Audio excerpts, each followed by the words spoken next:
कभी साथ में आप लोग आ सकते हो, खेसारी पवन सिंह फिर कभी साथ में आ सकते हैं, क्योंकि एक फिल्म तो आई थी शायद प्रतिज्ञा, आप लोग उसमें काफी पसंद किए गए थे दोनों लोग।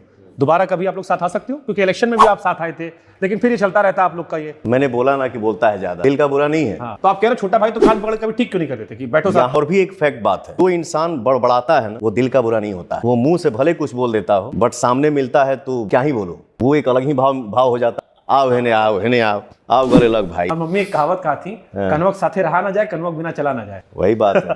तो जो भी वार्तालाप हो सर, देखिए कलाकारी है। अगर हम जिन मार रहे हैं तो ये अकेले बड़ा कठिन लगता है। ए आओ ना, तुम भी आओ, साथ में करते हैं। तो कंपटीशन तो सर मन में आ ही जाता है, यहाँ से बोलिए चाहे ना बोलिए, बट यहाँ चलता है, हमसे ऊपर कैसे। लेकिन बोलना नहीं चाहिए, उलागेला बोले कभी कभी। तो जो भी है, तुम खुश रहो, खूब आगे बढ़ो, हमेशा मस्त रहो। आपने बोला कि दोबारा एक साथ आ सकते हैं, मैंने क्या बोला, कुछ भी हो, छोटा भाई है। तो ये पॉसिबल है सर कि हम लोग एक साथ आएंगे ही आएंगे, चाहे आज आए चाहे कल आए।